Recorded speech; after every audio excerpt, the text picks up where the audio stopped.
What's going on, everybody? Crazy Dog back with some breaking Cleveland Cavaliers free agency news for you guys. Yes, you heard me correctly. I have some Cavaliers free agency news to talk about.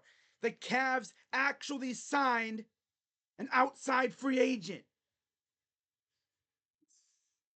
Like, do not adjust your headphones, right? We signed somebody. Like, Kobe Altman decided to fill an open roster spot. And here we are, August 17th, and this is the first free agency video for the Cavaliers. Yeah. For so far, the Cavs have changed their coaching staff. I love the coaching staff, by the way. That's a major W there. And then they also did what they needed to do when it comes to extending players. They're keeping the core players around long term, which is another big W. But of course, going into this upcoming season, we still have some spots to fill. As shout out to Keith Smith, he posted this tweet, I think, about a week ago.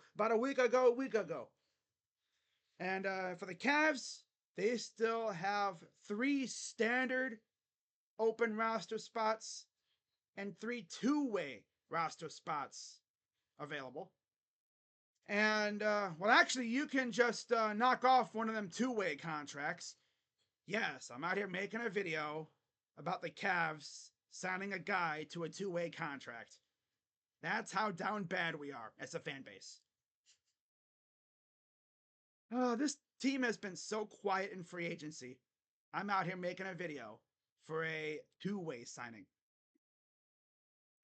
As according to Shams on Twitter, and I quote, free agent forward JT Thor has agreed on a two-way NBA contract with the Cleveland Cavaliers.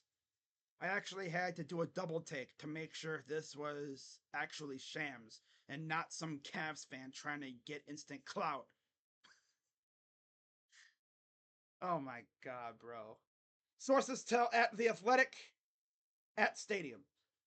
Thor, a 2021 second round pick to Charlotte, averaged 7 points and 5 rebounds in South Sudan's games in the Paris Olympics. Of course, unfortunately, South Sudan did not get through the group stage because they had to deal with Serbia, the United States, and of course Puerto Rico, but they didn't make it either. Of course, we all know the United States went on to win gold in both men's and women's basketball because they're just that damn good. Now, looking at Thor's stats in the NBA, last year, 63 games, 3.2 points. So essentially, 3 points, 2 total rebounds, barely 1 assist. And then in terms of his percentages, he shot about 44% from the field, 35% from 3, 55% from the line, and he had an EFG percentage of 52, about 51, 52 almost. So 51.4. Okay. His PER was 9.1, and he had a 0.6 win share. Now, of course, that was with the almighty Charlotte Hornets. It'll be interesting to see what the Cavs do with JT Thor. Of course, with him being on a two-way contract, that means he'll be spending 90% of the time playing for the Cleveland Charge. Now, on occasion, he will play for the Cavs, mainly when we are blowing the doors off a team or vice versa, which hopefully doesn't happen too often, right? Because if we're getting our doors blown off, well, those games just aren't fun to watch. I do expect us to blow the doors off a lot of teams, though. And speaking of the roster for the Cavs, as we take a look here, of course, we're essentially running it back for the most part, especially if we bring back who I'm hearing when it comes to those 3 open roster spots. So far, I've heard Okoro is probably coming back, and then Most likely, Marcus Morris will be brought back. That seems to be the vibe. And of course, they still need a backup big man. And then when it comes to the two-way contracts, of course, we have JT Thor. And then I've heard Imoni Bates and most likely Luke Travers will be taking up the other two empty two-way spots.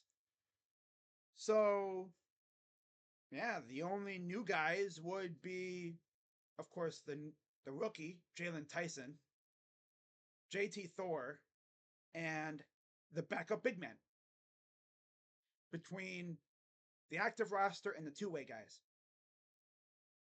So essentially, they're like running it like 95% back already. And then if they add the guys who I mentioned, that's essentially like running it 98% back. Minus a few guys. They 100% blamed last season on the coaches. That's just the way it is, right? That's what they're telling us. Last year's failure was on the coaches. I mean, you look at the coaching staff last year, wasn't really good at all. I mean, this coaching staff that we have going into this season clears that one by a country mile and then some. I mean, we don't have Luke Walton on our staff anymore. Like, that's a W in itself.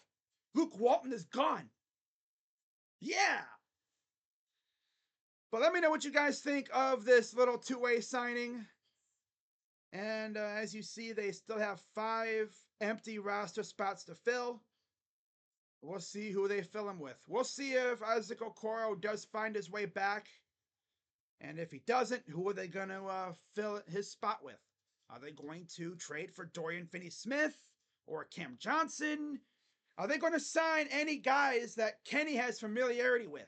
I remember seeing an article a while back saying that once Kenny got back from the Olympics, Colby and company were going to meet with him and talk about some guys that he has familiarity with that they could bring in. So we'll see what happens there. Now, since the Olympics ended, I've heard the Cavs had interest in Gershon Yabusele, who of course played for Team France. He's the one that posterized LeBron James. And then Bruno Caboclo. So there's 2 names that they've had their eyes on from the Olympics. That's all I've heard so far, though. I'm sure more stuff will come out, and we'll see who they fill those roster spots with. So when I hear anything else, I'll definitely have a video, but for right now, enjoy this one, guys. Be sure to hit the like button, subscribe, and hit that bell. And I'll be live in a few hours for Browns and Vikings. Hope to see you guys there. With that being said, I'm Crazy Dog. Let's go Cavs. And I'm out. Bye-bye.